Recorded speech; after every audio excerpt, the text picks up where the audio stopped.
Jumpa lagi dengan Misike. Sebelum kita devotion pagi hari ini, kita mau pujikan sungguh indah. Kita mau siapkan hati kita, cari posisi yang terbaik,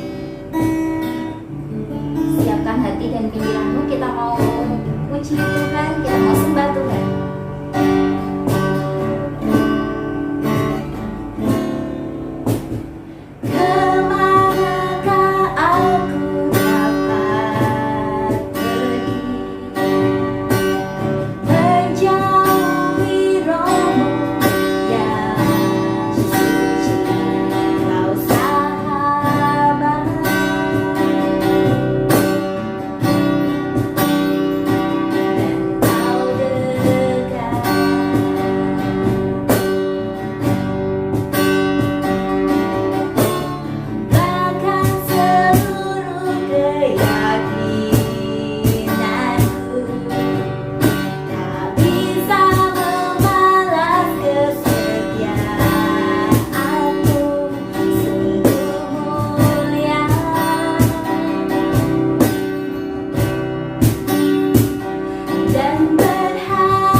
kasih Tuhan Yesus, setiap pujian tadi biarlah menjadi doa buat kami semua, buat hamba-Mu dan buat anak-anak yang melihat di YouTube Tuhan. Terima kasih Tuhan Yesus, sungguh besar setiap pengorbanan-Mu buat kami.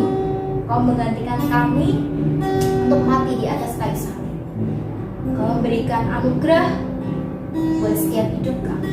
Sebentar Tuhan, kami mau mendengarkan firman-Mu. Kau yang mengurapi lidah bibir hamba-Mu. Dalam nama Yesus kami mengucap syukur dan berdoa. Amin. Masih dengan tema tahunannya, bangkit dan jadilah terang, di Matius 5 ayat 16. Tema bulanannya God's Plan in Me. Subtemanya berbuah di dalam Tuhan. Kita mau baca dulu ayat hafalannya. Ayat hafalannya di Yohanes 15 ayat 16. Kita baca sama-sama ya.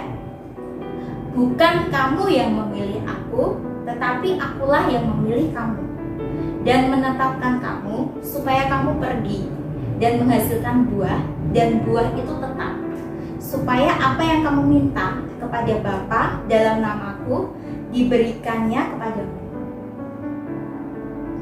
Ayat bacaan hari ini di Yohanes 15 ayat 2. Setiap ranting yang ada padaku yang tidak berbuah dipotongnya, dan setiap ranting yang berbuah dibersihkannya, supaya ia lebih banyak berbuah. Di Yohanes 15 ayat 2. Setiap kita tentunya pas waktu pandemi ini banyak sekali hobi yang berubah ya. Yang semula mungkin hobinya traveling, jalan-jalan, shopping, sekarang jadi berubah hobinya, jadi berkebun gitu. Setiap kita bila berkebun, bila menanam buah-buahan, pasti menginginkan buah yang dihasilkan dari pohon tersebut. Buah itu mesti pengen yang banyak dan pengen yang manis. Tetapi agar pohon tersebut menghasilkan buah yang banyak dan manis, tentunya harus ada usaha. Harus ada usaha, misalnya rutin menyiram, memberikan pupuk, dan membersihkan ranting-ranting yang tidak berbuah. Daun-daun kering yang layu juga dibuang, dibakar, dibuang jadi kompos. Seperti yang dikatakan tadi, firman Tuhan tadi di Yohanes 15 ayat 2, setiap ranting yang ada padaku yang tidak berbuah dipotongnya, dan setiap ranting yang berbuah dibersihkannya, supaya ia lebih banyak berbuah. Jadi ada dua hal yang dilakukan Tuhan Yesus sebagai pengusaha pohon. Tuhan Yesus sebagai pengusaha pohon anggur, ada dua hal yang dia lakukan. Yang pertama tadi dibersihkan, yang kedua dipotong. Kalau kalian punya buah, misalnya buah mangga, buah anggur kayak gitu dibersihkan, itu berarti kan membersihkan dari debunya, dari kotorannya, dari yang layu-layu dan sebagainya. Begitupun dalam kehidupan kita. Dalam kehidupan kita itu ada dua hal juga, dipotong atau dibersihkan. Kalau dibersihkan itu misalnya diproses.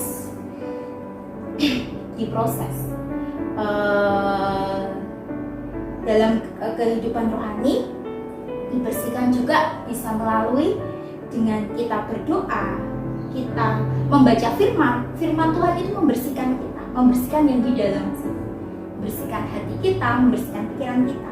Pujian penyembahan, doa pujian penyembahan dan membaca firman Tuhan itu bisa membersihkan kita dari pikiran yang negatif, dari yang lain.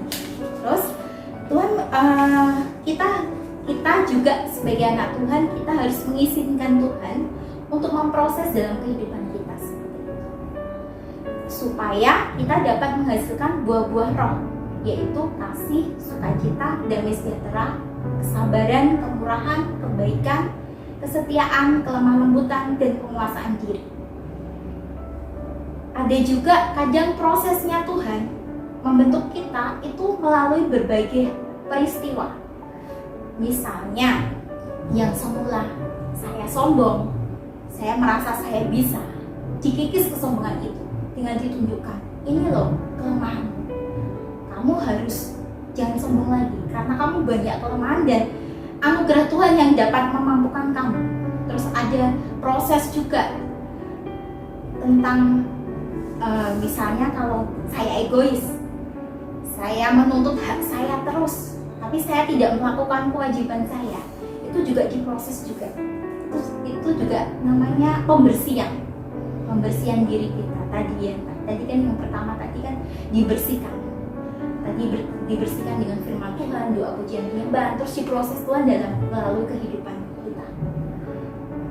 Nah, supaya yang semula tadi sombong, semula tadi egois, itu semula tadi melakukan hal-hal yang tidak berkenan, supaya semuanya pada akhirnya diproses itu untuk menjadikan kita semua menjadi ibaratnya lah pohon-pohon yang indah dan menghasilkan banyak buah, sehingga kita menjadi berkat bagi orang banyak. Tapi kalau dipotong itu dipisahkan dari Tuhan, dipotong. Jadi ada satu hal yang membuat kita kehilangan hubungan kita kembali dengan Tuhan.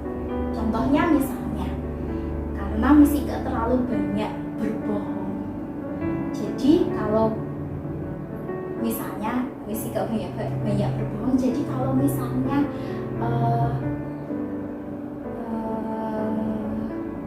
melakukan kembali hal yang mau kembali kepada Tuhan tuh rasanya kayak Tuhan tuh jauh.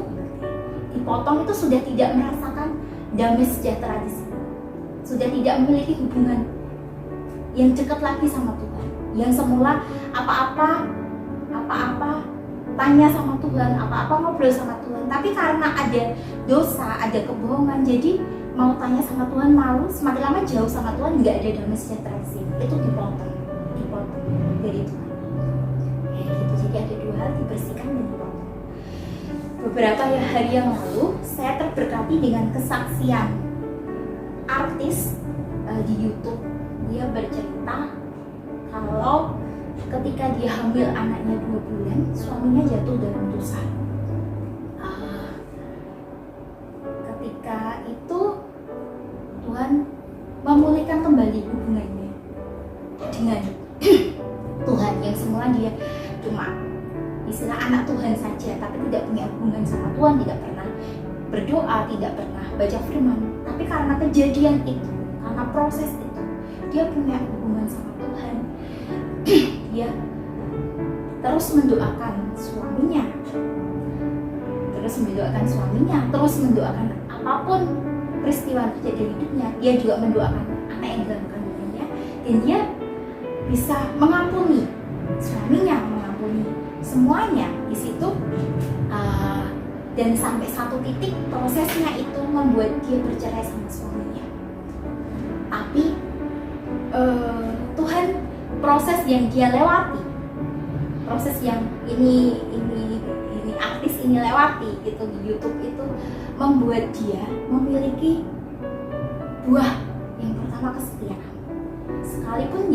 Sekalipun suaminya tidak setia, dia tetap setia mendoakan suaminya.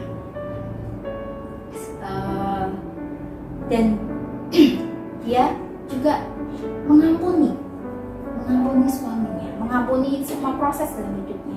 Ada buah tadi kasih, ada buah kesetiaan, ada buah kasih pengampunan. Terus sekarang sekalipun dia belum melihat jawaban doanya, tapi dia percaya, dia fokus bangun hubungannya dengan Tuhan, dia fokus sama anaknya, dia fokus sama keluarganya, dan dia fokus untuk melayani Tuhan. Dan dia dapat satu ayat yang merema dalam hidupnya. Dia dapat satu ayat, sekalipun kita tidak setia, tetapi Tuhan tetap setia. Jadi dari artis tadi saya dapat salah satu contoh kesetiaan dari buah roh yang diinginkan Tuhan dalam kehidupan kita. Itu salah satu contohnya itu. Jadi apapun proses kalian saat ini, mau proses pembersihan, karena saat Tuhan memproses hidup kita, marilah kita dengan rela hati menerima proses pembentukan Tuhan. Izinkan supaya kita menjadi buah pohon yang berbuah indah, berkenan di hadapan Tuhan dan manusia. Supaya di saat Tuhan mencari buah dalam kehidupan kita, Tuhan dapat mendapati di hidup kita itu menghasilkan buah yang berkenan di hadapannya, supaya bisa menjadi berkat bagi banyak orang dan memuliakan nama. Ya, demikian firman hari ini. Jadi apapun proses kalian, tetap kalian memiliki kerelaan hati untuk menerima proses pembentukan dari Tuhan. Ya, mari kita berdoa. Terima kasih Tuhan Yesus untuk firman-Mu pagi hari ini. Tanpa anugerah-Mu kami bukan apapun Tuhan. Apapun proses pembersihan bagi hamba-Mu dan bagi anak-anak-Mu yang sedang melihat di YouTube, kami percaya Tuhan itu untuk kebaikan kami semua, itu untuk kemuliaan nama Tuhan.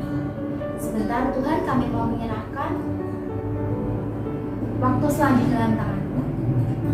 Kami mau serahkan pembelajaran online yang akan dilaksanakan anak-anak-Mu.